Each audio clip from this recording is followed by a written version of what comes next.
Hello, ladies and gentlemen. Welcome to another episode of the Expert to Authority show. And today I'm here with Harry Spaight, and we're going to talk about selling with dignity. Because if you think that selling, maybe it's like one of these, maybe you have the idea of the car salesman of the 80s that is pushing and forcing people to buy things that they don't want or they don't need. That's not the case. We are going to explore that. How can you sell with dignity? What does selling with dignity means? So, Harry, welcome to the show. How are you doing today? I'm doing great. Simone, it's great to be here. Thanks for having me. What's the good word? So the good word is selling. That's All what the right. good word is. The good word.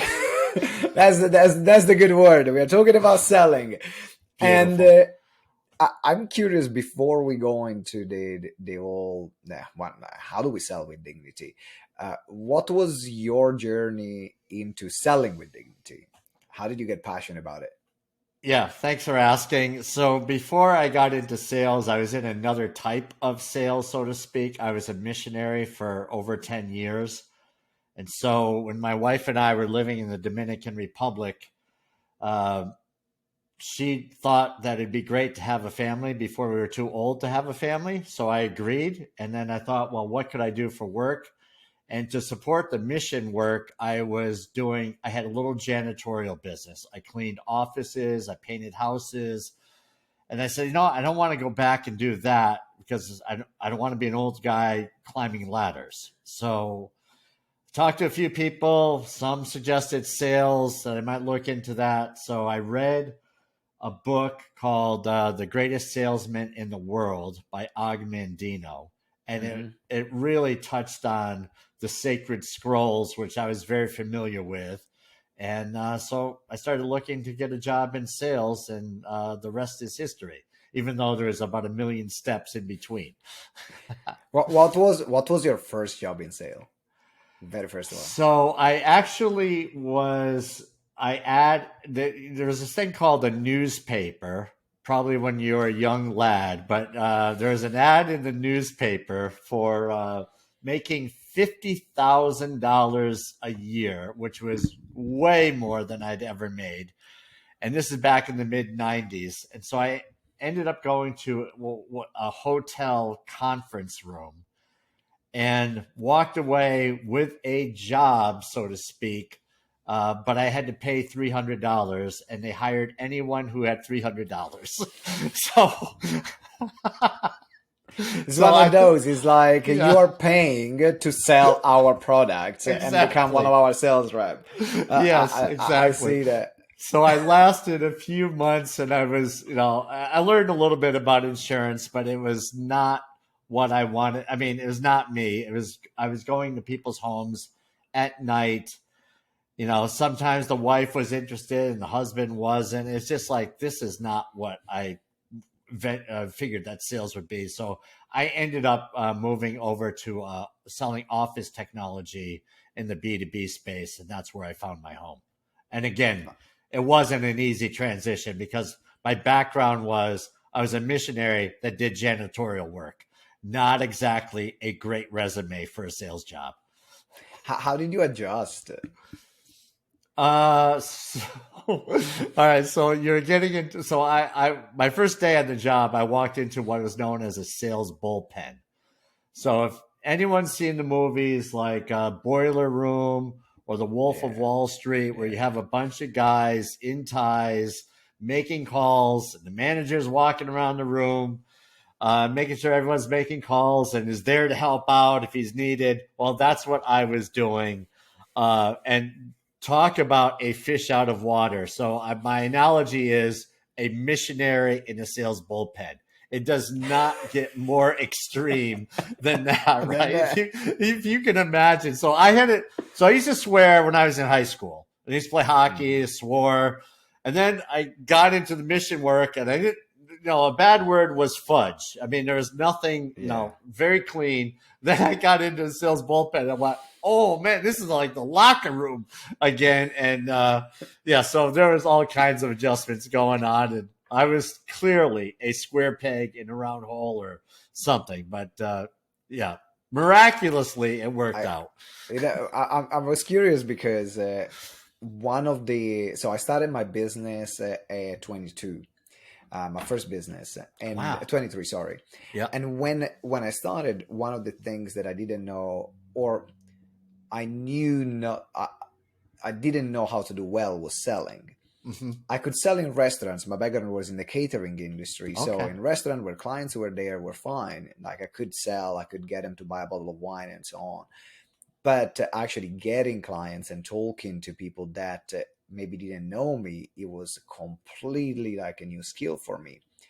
And so I thought about what will be the most accelerated way I can do this. And that was actually getting a sales job. But I did charities door to door. So selling charity subscriptions door to door. Okay. Man, I worked there for 8 months.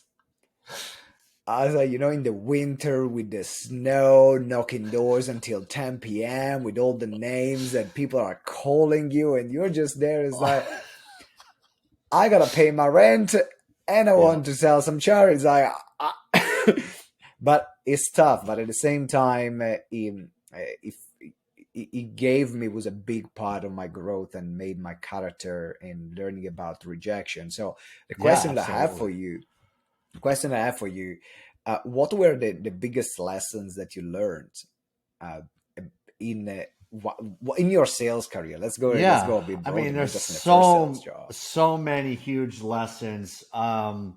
So first of all, congratulations on lasting in that scene of canvassing, selling house. Was it house to house or is it business to business that And you I did? was door to door. House It to was house, house to no house, houses. house to Yeah. house. Oh my goodness. Yeah, when It, you're invading the residential space, that's what I felt like I wanted to get out of because I've done that in the mission field, but in the B2B sales, it was all corporate and it was much easier because people expected salespeople versus sure. someone in their home watching Netflix or whatever. And they got a young kid showing up thinking, who is this guy? Right? And they're hiding behind the sofa and And the all fact kinds of is fun that stuff. they might have already received like 3 or 4 people selling other charities on the same day. So it was grueling. And the reason why I stayed this long it is because I never reached my weekly target in 8 months.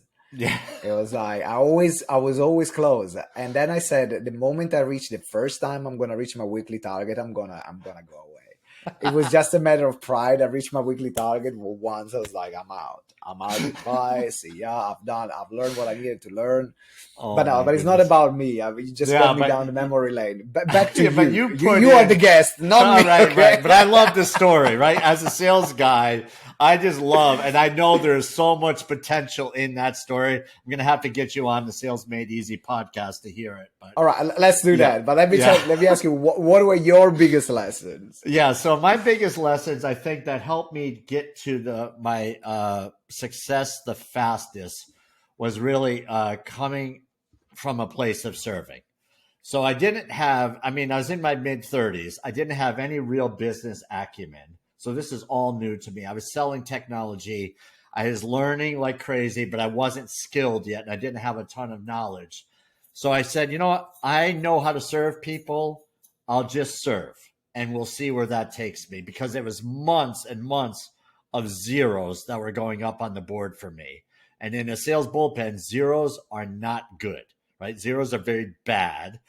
And Mhm. I felt like I was going to get fired. In fact, I was written up and I didn't even know what that meant. I found an old letter recently of a performance improvement plan after all of my zeros. And, so when I figured out that I'll just serve because if I'm going to go down, I'm going to go down with what I know, and that's how to serve. Mhm. And one thing led to another, and the sales started to kick in. And then I built a career on that service mindset. What's your thought on that? Yeah, You're puzzled. exactly. No, I'm not. I'm not puzzled. Okay. I am. I think I believe as well that selling is serving. Yeah. And sometimes though, the people that can be like me or you, or like a lot of other listeners of the show, that they put serving first, because you didn't put selling first. Coming from your missionary background, for you was putting service first. Yeah. A lot of times they actually stick with the service part, and then when it's time actually to get the sale or to close the deal, that's the part where they're struggling with. So they're great at serving. Yeah. And I think that also right now there is a great culture of serving clients or serving customers, definitely very different from 20 or 30 years ago.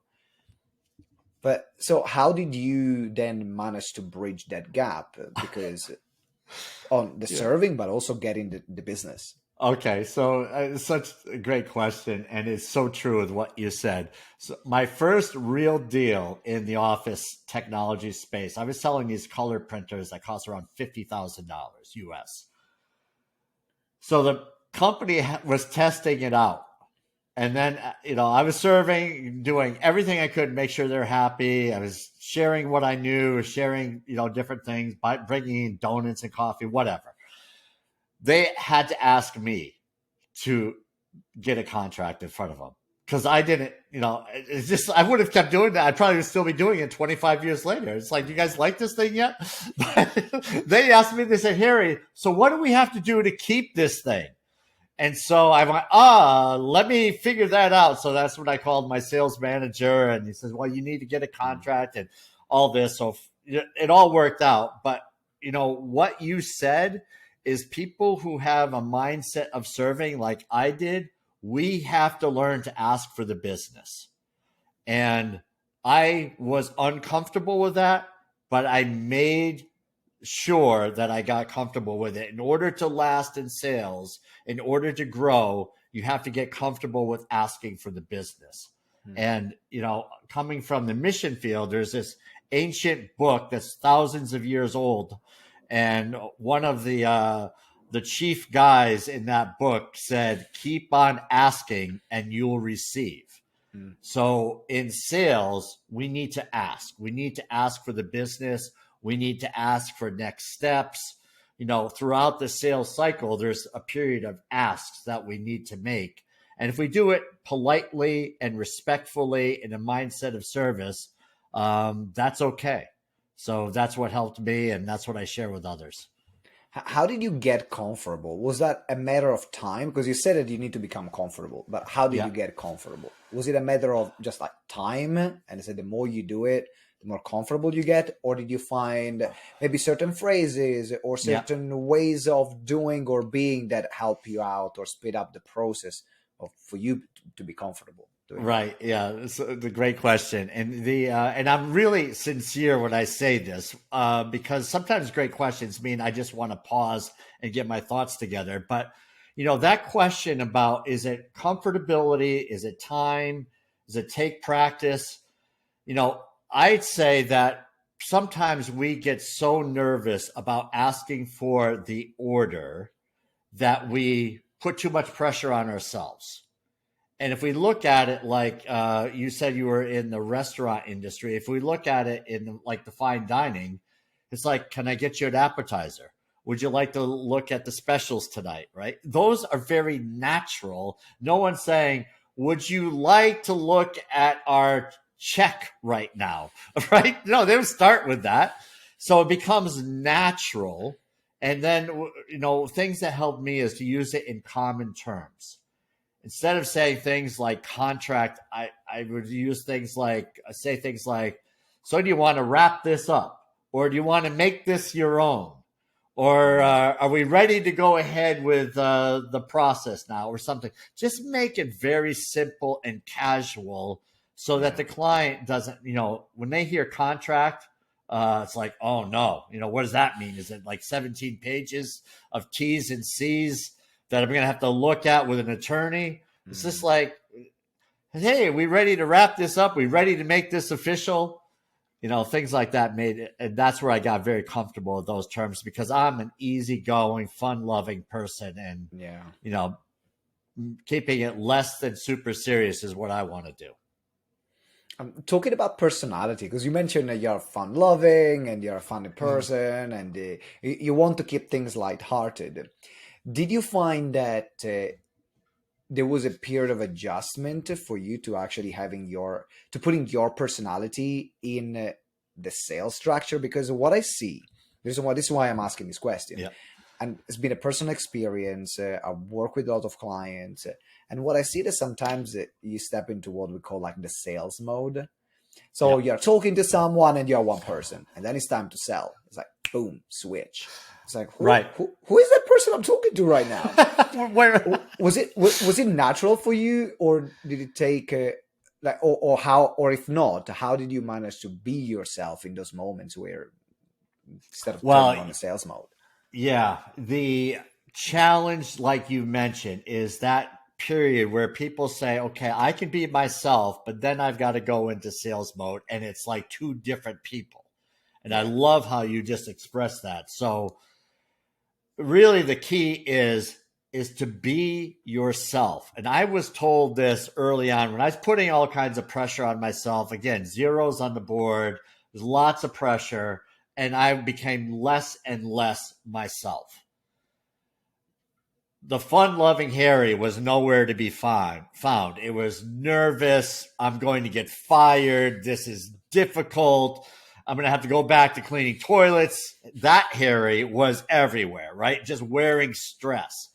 And my manager kept saying, Harry, be yourself. You're fun. People like you. It's like, oh, no, I can't be myself. There's so much riding on this. Well, eventually, I became myself. And it took time, but the sooner you can relax and be yourself and take the pressure off of yourself and take the pressure off of the customer, then good things will happen. And I compare it again to the server in the restaurant. So anyone who is listening, the server in the restaurant is not getting stressed over asking if you want dessert or not. Right? They're not stressed over that. They're not stressed over if you want a cocktail or a glass of wine or if you want bottled water. That's not stressful. They're just providing the experience.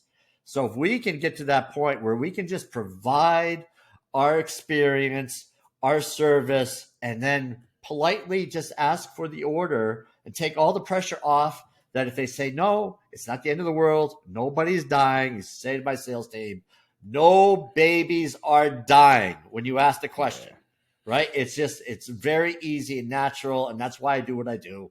And it can be fun when people relax. Good things can happen. You mentioned about being yourself. Practically, in practical terms, what does being yourself mean in a sales conversation or in environment? Because I think that the idea of being yourself is used a lot. You've got to be yourself in business. You got to be yourself Yeah. in sales. But what does it practically mean being yourself Yeah. in that conversation? Yeah. Wow. Well, I think it's this. Okay. What are you like when you're around your friends? And when you're around your friends, think about what you're like. Are you conversational? Are you a good listener? Are you respectful? And if you can bring that, now I'm not talking about going out and hanging out in a bar and having 5 beers with somebody and, talking about politics. Not that kind of self. Not that right? part of Not yourself. that, right? Yeah, Not that part. Exactly. So when you're talking politics and stuff like that, not that person, right? Keep politics out of it would be my advice, but be your friendly, easygoing self that everybody likes. And we all have friends. And one of the things I talk to people about who struggle with sales is they say, well, no one's going to buy from me. There are people that are better, and they get all kinds of stress.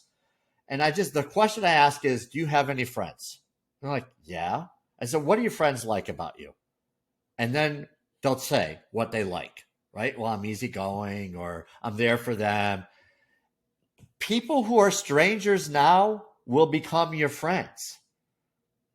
It's that simple. The personality that you have is going to attract your buyers, right? Because the buyers are just like your friends. There are going to be some that really like you, and others that can, you're okay, but I don't really need you. I've got other friends, right? And that's okay because you'll get more than enough business by that alone. What's your thought? I agree with you. I totally agree with you because I was thinking about that, about being myself, because there is sometimes this, you look at sales training, they tell you about matching and mirroring. Oh, yeah, So, right, so you got to match. If a client speaks in a certain way, try to match the way the client speaks. If the client moves in a certain way, try to mirror what the client does, use yeah, similar language. And I think that these are important. These are important elements to build rapport. But other times, you can eliminate, you can go too much into thinking mode and be yeah, someone that you're not. And so now, actually, instead of building connection with someone, because you're trying to think too hard to be like this person, yeah. now you break connection because you're not connected with you, and so you cannot connect with them. So that's what I see this topic being. Yeah. Well, I mean, you are so spot on that, Simone. I mean, so that's true with virtually everything. It can be in sales. I was reading a great book, The Perfect Close by James Muir. Hmm. And he talks about books that he's researched that talk about the close, where there are dozens of closes. I don't know. I mean, honestly, when I was in sales, I mean in the selling, now I'm not quite in that kind of sales, but I didn't have closes. I didn't know what a, you know, certain type. I can't even name them today. I know there's a puppy dog close, but there's all kinds of names for Yeah, closes. you have the And trial close. yeah, Yeah, there are. right. So when you're, yeah, I went to a training. They were teaching 52 different ways of closing. It's like yeah, 52. beautiful. Right. So you cannot connect with a person when you're thinking about all these different things. It's like, what clothes should I do? Or should I be mirroring? The person just touched their face. Should I touch my face? You're not connecting. You're making this a very, what is the word here? It's a very mechanical Yeah. process. And if you can't, I mean, I'm not you, but I mean, I think we should be able to connect with the other person on the other side of the table, even though they have different personalities. I wasn't familiar with DISC. I didn't know that there are four main personality types. I just wanted to connect with the people. So if someone was abrupt and they wanted me to get to the point, my sense was don't small talk and chat this person up. They want me Just to get get to to the the point, point. so I'm going to get to the point. And others will say, well, what about your fishing trip? I mean, I see you like to fish. And it's like, no, don't say that now. They just said Yeah. they are busy and, they want us to get to the point. Then we cannot small talk. And then others will, after you have a conversation, then they'll sit back, relax, and then then you can see if they're interested in talking about small talk or something. But it's Mhm. got to be natural. And I think when we overthink, it becomes less natural and there's more pressure and it's less of a good experience for the buyer. Yeah. What's your So thought? Yeah. yeah, you mentioned about connection, because connection is then what makes the sale happen. It's not the sales technique. Of course, the Yeah. product needs to be a good product, a product that they need, and the product that Yeah. they want to buy. Okay, that part. But for them to actually buy it from you, and when you're in your coaching or speaking business, you are the product. Or you're selling a Yeah. course, you're selling a training. That connection is crucial in this industry, and that's the most important, because if there is the connection, then the sale is going to come as a consequence. So you mentioned about creating connection. I want to stay a bit more there, because you mentioned that you will sense where the person is, if they are in a rush, if they are a bit more relaxed. Is there something else that you do, or something that either you follow, or some guidelines that you can give to help build that connection with the person in front of you? Listen, it's that simple. We are so preoccupied with what we're going to say next that we fail to listen. And when we're listening, it's showing in our face. Right. And we're not, this is almost impossible to pretend that we're listening and do that well. I mean, people try it all the time, No, you can feel but it. you You can see it. cannot fake it, Yeah, that's right. right? And so when you, I mean, it's amazing. This Neil Rackham did this study, and he talks about the closers versus people who just have good intentions. I was a person that had just good intentions. I didn't have that closing mindset. And the closing mindset, by the way, you're worse off in sales if you are one of these pushy closers. You will have worse results. Statistics over tens of thousands of people have shown this. So it's the people that have intentions, good intentions, will do well if they can simply ask for the business. But the key to success in sales, I mean, I've been with my sales reps for years. So I was, a sales leader for, 20 years. I would ask questions when we came out of a call, and I was just appalled by, did you not, were you not at the same meeting that I was at? And it's all about listening. And that's where the connection takes place, because the person across from you says, that Simone guy, he cares. And I don't care what Simone says, but he cares. And I'm going to talk to that guy again because he showed that he cares about me or my company. And that's where the money is, in my opinion. Yeah, that's when you're listening. That's when you're showing them that you're paying attention instead of doing other things, or instead of having. Of course, you have your agenda. Like people say, instead of having your own agenda, of course I got an agenda. I want to sell Yeah, something, but I want to sell the right thing for you. I want to make sure that your problems are solved. I want to understand who you are, what are the challenges that you're having. So that's my agenda. I want to sell you something, but I want to sell this to you if it's the right thing for you. So I want to find out. I want to get to know you. And a lot of people exactly. forget that part about, as you mentioned, about really listening. I have a question about your book now, because you wrote a book, explain the concept about selling with dignity. Mm-hmm. And what does selling with dignity mean? Well, it's all about respect and doing things the right way. So there's morality involved. And I'm not saying I'm holier than thou by any stretch, right? I mean, there are gray areas in sales, and some people will read the back of the terms and conditions. Some will read it through the purse for them. Others will say, well, here's the contract, here's the agreement, here's the paperwork, and let the person read it, right? So I'm not saying to go overboard, but there should be honesty and integrity in doing the right thing in sales.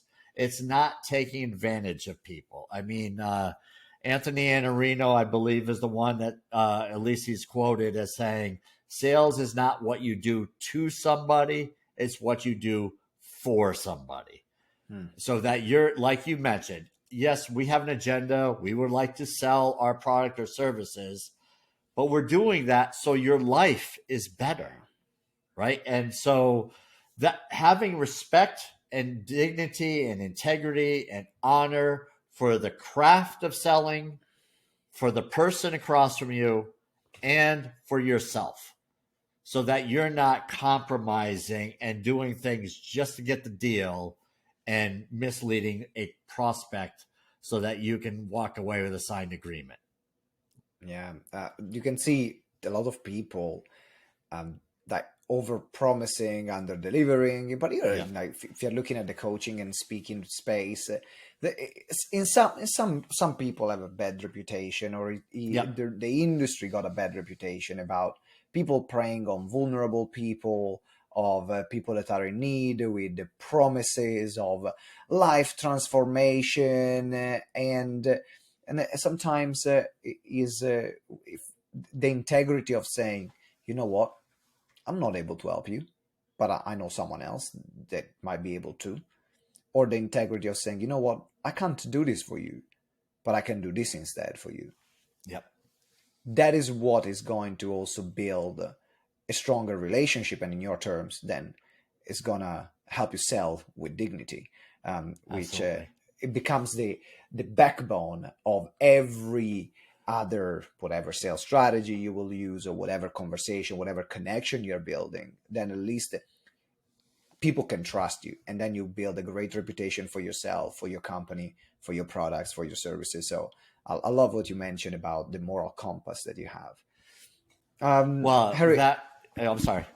yeah, no, go I ahead, was go ahead. I was just going to feed back off of what you said, because that's where the money is, by doing the right thing.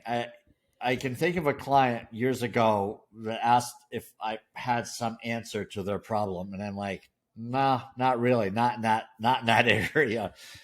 And he just was super grateful that we didn't waste their time, because I would have had to fit the square peg into the round hole, and maybe it would have worked out.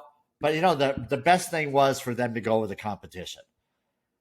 I don't think they ever forgot that in future sales opportunities. Yeah. Because I was like the trusted advisor and said, we need this and that. And in the world I was, people always shopped. They always kept you price honest. Once that goes away, and they're basically saying, I want you to make money on this. I want you to be profitable. I don't want you gouging me, but I want you to be profitable. Yeah. And that's a great feeling. Absolutely. I had a very similar situation with a client that came to me and say, "Hey, he wanted to buy one of our courses, and he just bought another one." And I said, "You know what? Just like, I mean, it was quite a bit of money. It was 10 grand. Yeah. Wow. So Yeah. in my mind, I was like, "Who? An extra 10 grand? Right. I'll love to take them." But the reality is, they bought the other course. They paid already They paid already 5 grand for the other course, that the other support that we were given, and it barely started. So I said, I'd rather you to actually use what you have right now, and then when the time is right, then you can move on. But otherwise, right now, you're not gonna you haven't made the most of what you already bought. And he said, "Really, thank you, thank you." And I know that he is, and I think he made a post about it. He talked about it on social media as well. And that's what honesty and integrity really is to be able to walk out, is to know that whatever you're selling is really going to support the person in front of you. Yeah, so true. And so, can I ask a question on that? All right. I think this. Yeah. Okay. So I'm messing you Remember, up. you are the guest. Remember, you are the guest. Yeah. Okay. Sorry. Okay. But you did that because you know that there's future potential with that person, right? It wasn't just today, but 2 or 3 years from now, that person may be a prospect for you at that time and is in a better position to do business with you. Is that what you're thinking? It may be. It may be. Okay. In that moment, I knew it wasn't the right thing for him. So whether he's going to come back or not, I don't know. And I just want to be honest. And then if it is going to be a potential for the future, or he's going to buy from someone else for the future, who knows? But I know that I'm going to serve that client, and I know that I'm going to sleep well at night without knowing. Because I did. I took money of the people that wanted to give me money and selling things that I knew they didn't need for that moment. It's not for me. Right. It's not for me. I like to sleep well at night, and I like to have a good reputation. I like to serve my clients. And every time I took money that I knew I couldn't deliver on, or I didn't, even if I needed that in that moment, it didn't feel good. It didn't feel good to me. And going back to the moral compass, mom raised me with strong morals, and so. Well, that's great. Congratulations to mom. But, that is a real challenge with because people will sell something, they'll get their commission, and then they don't care if the person ever uses it or not. Yeah. I, too, care. And if they invested in me and believed in me, even though they don't necessarily want to do the work, it's like, look, you spent the money, right? You believed, I want to help you get what you bought. And not just have this moment where you felt like you wanted to buy and then not use it. So I don't feel good about that either. I have a feeling we can talk for ages. So Yes. I'm looking forward to now be on your show. Hmm. So which And we I I get to think ask the they're questions. slowly merging. Yeah. They are slowly merging right now. But if people want to get in touch with you, either like know about your book, Selling with Dignity, or see what you have to offer, what's the best place where people can find you? Yep. Sellingwithdignity.com. One word. So really simple. Sellingwithdignity.com. You can find me. You see the spelling of my name. You can find me on LinkedIn. And try to provide value for people and help people to be better at sales so that they can have a better life and provide for their families and drive their economies. So thank you so much Selling for having with me. dignity.com. So make sure you check it out, sellingwithdignity.com. The link is in the show notes. So scroll down and then you can find Okay. them, or just type right now, sellingwithdignity.com. Do it now, because then life gets in the way and then you stop listening and watch. So do it right now. Check it out, what Harry has to offer. Uh, to wrap up, if we were to summarize with few words or a sentence or a phrase, the conversation that we had today, what would it be for you? Yeah. So selling is all about serving. 100%. If you are a servant mindset, you are already there. All you have to do is learn to ask for the business. The people will want to do business with you just because you're a good person. The opportunity is there in front of you. Take advantage of it. You're doing the right thing. And in order for you to serve more people, you have to succeed in your business. So ask for the business. Thanks again, Simone. It's great to be here. My pleasure, ladies and gentlemen. Harry Spaight here on the Expert to Authority show. If you haven't subscribed, make sure you subscribe and also leave us a review. You know that reviews are the lifeblood of every show. And until next time, always remember that together we grow exponentially. Ciao. That's great.